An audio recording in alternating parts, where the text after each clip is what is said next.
máquinas que viajan en el tiempo, mundos paralelos, dimensiones desconocidas, invasiones extraterrestres, desastres naturales que ponen en peligro la vida, robots con sentimientos, androides que reemplazan a las personas, cyborgs superpoderosos. La ciencia ficción es literatura de anticipación y, a partir de estos temas, se pregunta acerca del futuro de una sociedad en la cual los avances de la ciencia y la tecnología pueden entrar en conflicto con las relaciones humanas. Este género cuestiona el poder de los medios, la manipulación política, los efectos de la contaminación, la ética detrás de la reproducción de la vida. Podríamos decir que la ciencia ficción es filosófica, nos hace pensar y reflexionar sobre las preocupaciones sociales de una época en un momento histórico determinado. Y esto va a influir en la mirada crítica y los peligros sociales que los autores van a presentar en sus historias. Vamos a hacer, entonces, un breve viaje en el tiempo para visitar el mundo de este género. Se acepta que Frankenstein, o el moderno Prometeo, es el primer libro de ciencia ficción. Ya en nuestro video sobre género de terror empezamos a hablar sobre esto. Mary Shelley escribió en 1818 esta novela cuando tenía solo 20 años. En ese entonces había ciertos adelantos en medicina que la autora tuvo en mente para crear su historia. Se había empezado a usar la electricidad para poder revivir cuerpos humanos, y con este avance se comenzó a cuestionar hasta dónde la ciencia puede jugar a ser Dios, algo que Shelley muestra en la figura del Dr. Victor Frankenstein. Por otro lado, en esta novela también se incluye el trasplante de órganos. Esto es algo muy común hoy día, pero no era posible en aquella época. La ciencia ficción es así, imagina muchas cosas antes de que ocurran. Más adelante, tenemos la literatura de aventuras y el subgénero de los viajes extraordinarios a tierras remotas y desconocidas en el siglo XIX. Así lo hizo Julio Verne, por ejemplo, cuando narró en 1863 un viaje a África en su novela 5 semanas en globo, o cuando imaginó la expedición de un profesor de mineralogía en viaje al centro de la Tierra. Los libros de Verne parecen premonitorios. Imaginó muchos fenómenos antes de que pasaran y escribió sobre un submarino eléctrico en 20.000 leguas de viaje submarino, una red internacional de comunicaciones. ¿Te resulta conocido? En la novela París en el siglo XX y Un viaje a la luna en De la Tierra a la Luna. Las obras de Verne se clasifican como ciencia ficción dura, porque hacen especulaciones basadas en los avances que había en su época. Esto lo diferencia de su contemporáneo Herbert George Wells, autor de La máquina del tiempo y La guerra de los mundos. Wells hace ciencia imaginada, que es la ciencia ficción blanda. Acá no hay explicación científica.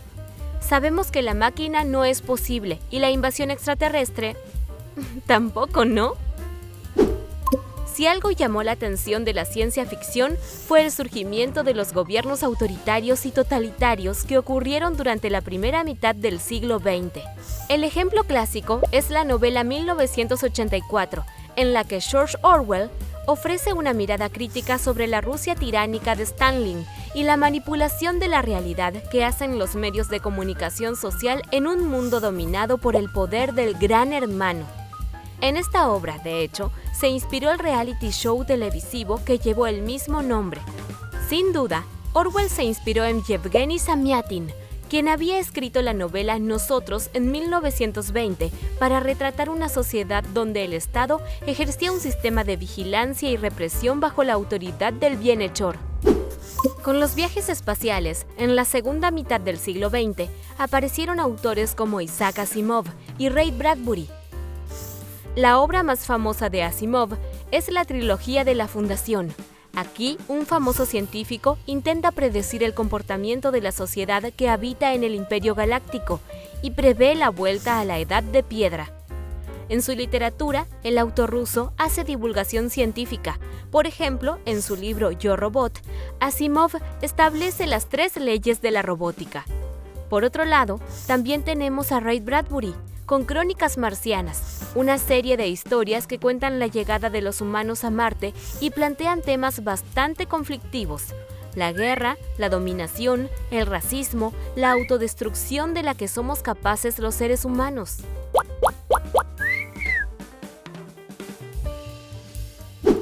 La ciencia ficción es sobre mundos posibles, pero no reales.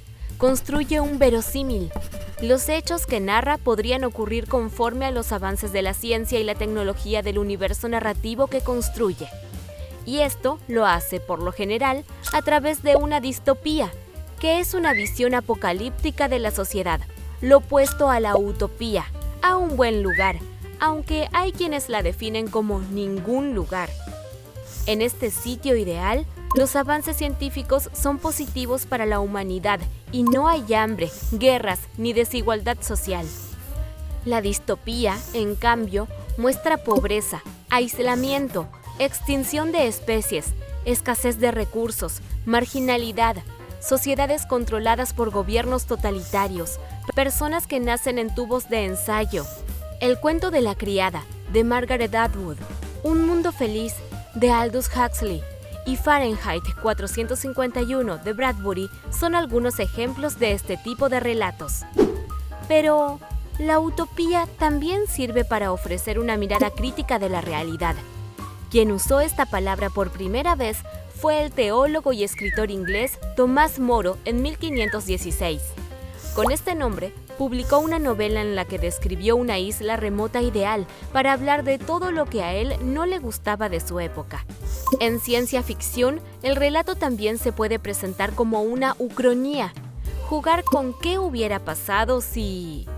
Es cuando el autor cambia un elemento histórico para imaginar otro mundo posible, como sucede en la novela El hombre en el castillo, en la que Philip K. Dick se pregunta qué habría pasado si Alemania hubiera ganado la Segunda Guerra Mundial. Si algo es importante en la ciencia ficción, es el tiempo. Por lo general, nos habla del futuro, que puede ser cercano, remoto o indeterminado, pero también puede ambientarse en el presente o el pasado, como pasa en el subgénero steampunk.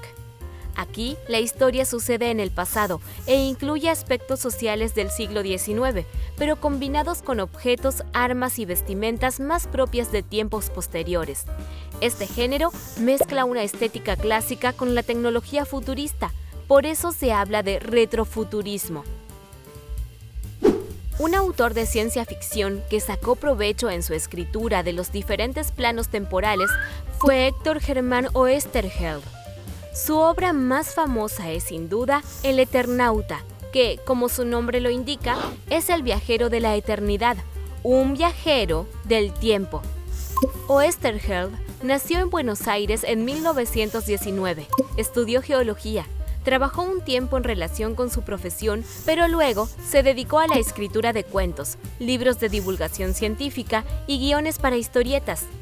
Publicó El Eternauta por primera vez en 1957, con dibujos de Francisco Solano López en la revista Hora Cero. Pero más tarde, también se involucró en política. Participó junto a sus hijas de la agrupación guerrillera Montoneros. La fecha de su muerte no se puede precisar. Sus 4 hijas y él fueron secuestrados y desaparecieron luego del golpe militar que en 1976 derrocó en la Argentina al gobierno de María Estela Martínez de Perón.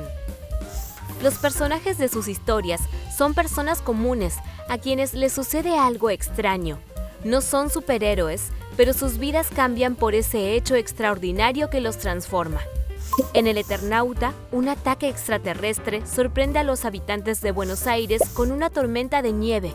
Pocos sobreviven y Juan Salvo, el Eternauta, se salva viajando en el tiempo, donde busca a su familia, porque sus hijas y su mujer están en otro tiempo.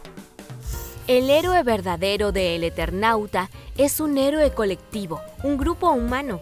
Refleja así, aunque sin intención previa a mi sentir íntimo, el único héroe válido es el héroe en grupo, nunca el héroe individual, el héroe solo.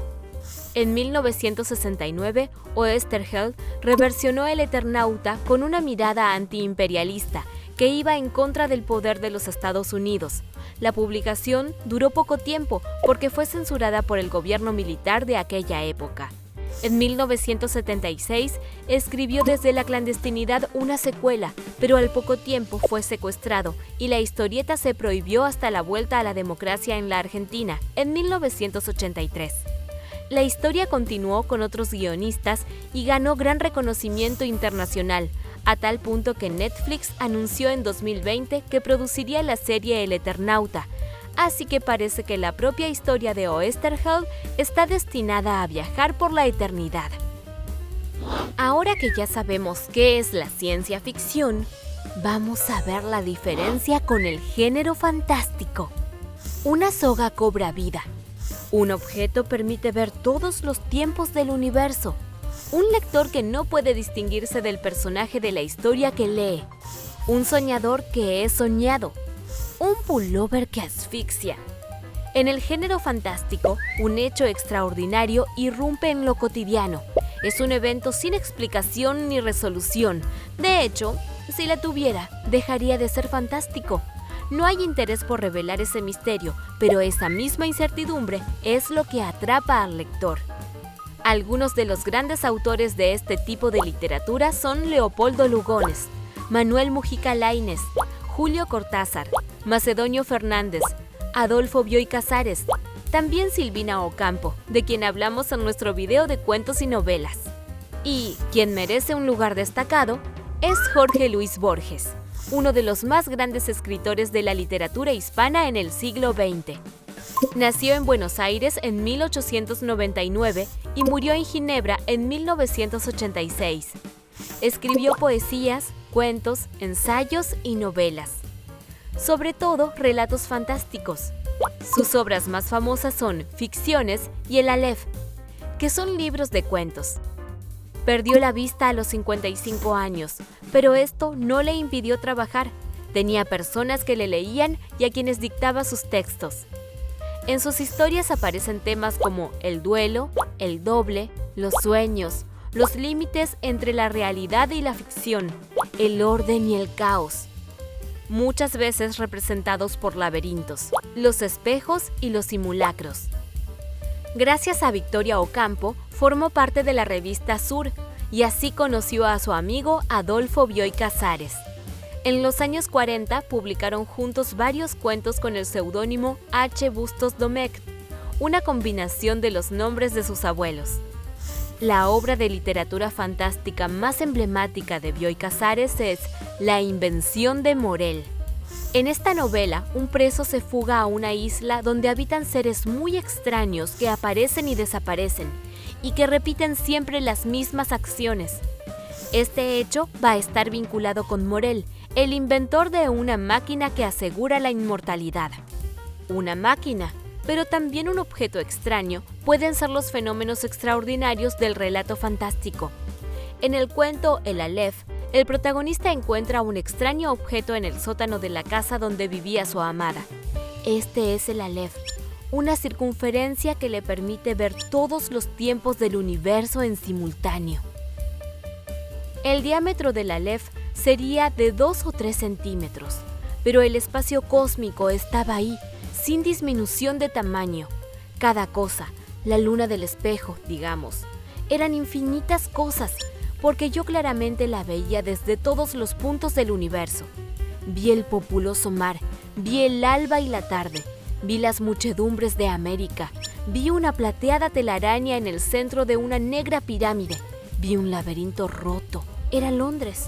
Vi interminables ojos inmediatos escrutándose en mí como en un espejo. Vi todos los espejos del planeta. En varios de sus cuentos, Borges hace uso de sus conocimientos sobre creencias espirituales. El Aleph es la primera letra del alfabeto hebreo. Es el principio de todo lo que existe para la cábala judía. Por eso, Borges ve el infinito, la unidad del pasado, el presente y el futuro. En esa esfera tornasolada se encuentra con el universo. Y así, cada una con su estilo, temas y personajes, la literatura de ciencia ficción y la fantástica construyen relatos diferentes, pero ambas no se cansan de seducirnos jugando con el tiempo, o mejor dicho, con los tiempos. Ese viaje imposible que tanto soñamos cuando nos rendimos ante una historia. Esperamos que te haya gustado este recorrido por la ciencia ficción y el género fantástico, que nos des un like y nos dejes un comentario. Síguenos por este canal, así podrás ver más videos como este.